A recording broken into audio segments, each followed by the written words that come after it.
Rob, obviously a great performance tonight, a great win for you in a very important spot. Now that you had a little bit of time to reflect and let the adrenaline wear off, just talk about kind of what the emotion is like right now and how are you feeling? Yeah, emotions are pretty high. We had a game plan. I have the best coaching staff in the world. I have Fabricio Ite, Henry Perez, Alex Prates, Hugo Nunez, Justin Lang, Justin Fitzgerald. With them behind me, how can't I perform well? We lay things out in stages. We have a game plan. He came out hard. Didn't expect him to come out that hard, but stuck to the game plan, weathered the storm, and, the rest is history. Yeah, you mentioned the aggression. I mean, he'd had that string of first-round knockouts, but I don't think anybody expected him to be as much as he was. Were there moments, because it did look like he tagged you a couple times along the way, were there moments that you were hurt or a little bit rocked or even concerned? It's funny, because I actually remember in the fight, as I was backing away, I was thinking, does he think he's rocked me? Because he's going for a finish, and I wasn't rocked. I was still in it, and I think it's one of those things like you don't know until you're in the fight, and that's it. Yeah, coming to this fight, we talked about the fact that you had those top guys up there in the middleweight division that had been there for a while, and you were kind of right below it. I mean, do you see the right path for you? What should come next to get yourself to the title? Knowing those names that are in front of you right now.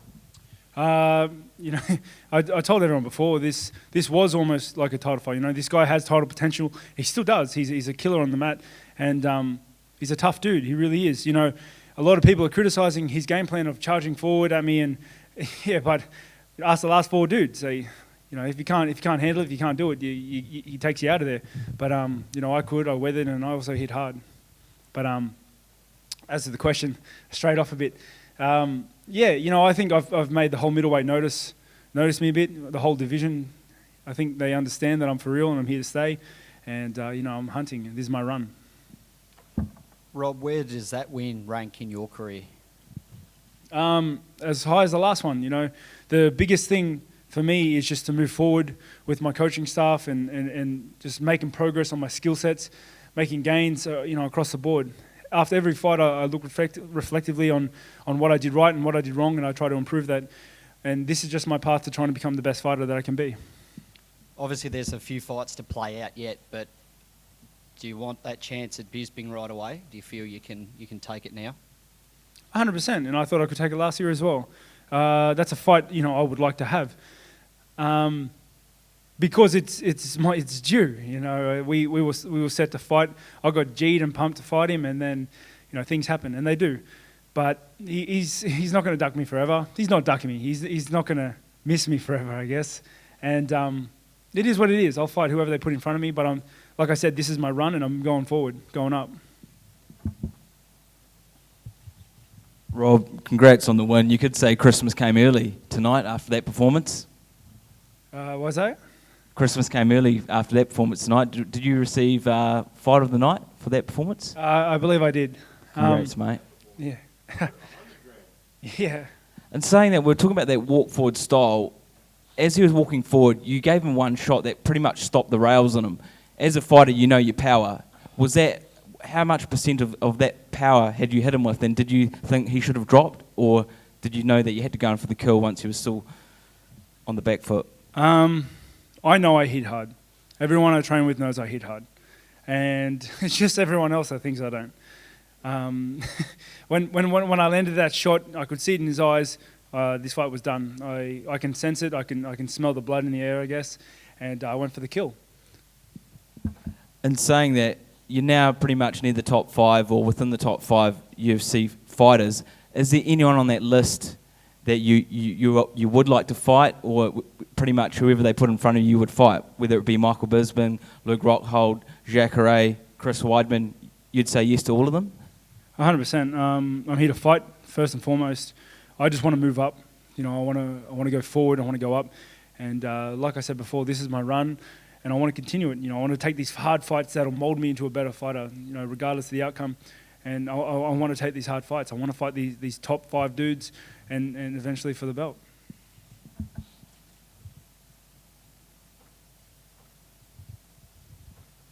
Any word on the sort of timeline for when you'd be looking for a shot at the title, and how long do you sort of need to recover from a fight like that? First and foremost, my health, is the highest priority. I've got to look at, the injuries I sustained, or, been putting up with across the camp. But my wife's due in about 3 weeks, so I'm making a bit of time for that. Kids come first, family comes first, honestly. And but my aim is to be 24/7 ready. So if I'm healthy and I'm ready, I'll fight anywhere, anytime.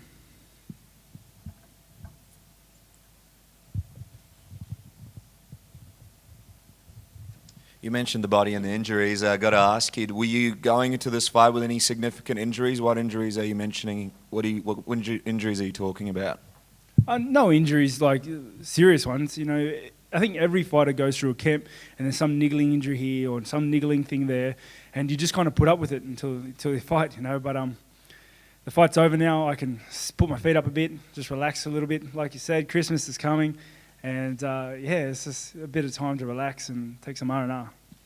Online, through Twitter, social media, a lot of people are talking about a potential Robert Whittaker, Gegard Mousasi fight. Obviously, Mousasi's coming off a win over Uriah Hall. What are your thoughts on the idea of that matchup and what Mousasi has been able to do in his last few fights? He's a top athlete. He's a top fighter, and he's a cool dude. If that's a fight the UFC wants, that's what they'll get, I guess. I'm always keen for fights. And but he's a top dude. He's been in top form, prime form, and he's got some serious skill sets. But it is what it is. Like I said, I'm here to fight first and foremost, and I look forward to every fight the UFC puts me up. Rob, you've spoken about it in the past, how you never really seriously considered pursuing a career in fighting or MMA until you won the Ultimate Fighter. Do you ever look back on that moment and sort of look at where you are now? Premier fighter, beating a top-ranked guy, knocking on the door of a title shot, and sort of how crazy that situation is and how close you may have come to not actually being here and pursuing that. Laying brick isn't that bad. But Is it as fun as this, though? This takes it a little bit. But sometimes I have to look at it, and I honestly don't think I'm that good. So I wonder, why the hell am I up there? Somehow I'm fumbling through these fights. But no, I really do have the best coaching staff in Australia, and we test the world as well. I have some great dudes that surround me. I'm constantly supported by my sponsors. I'm going to shout out Kaplan Homes, Muscle Mills Direct, Rivalus, and Reebok. Without them, I feel I'm lining my pockets a little bit. I can't focus on what I need to get done. But yeah, it's been a crazy journey, and it's just getting started, honestly. I don't think I've hit my prime or anywhere near it, and I look forward to the leaps and gains that I'm continuously making. Also, you don't have 14,000 people cheering you when you're laying brick. As far as your next fight, whenever that may be, you say you want to be 24/7 ready. Have you sort of thought about whether you'd want that to be, say, potentially main eventing in Australia or maybe a big card in the States? Because a lot of people are saying with you, the skills aren't really a question, but as far as being a star, the key might be to get more bigger fights outside of Australia in the States potentially. 100%. I always look to headline an Australian card if that's a possibility.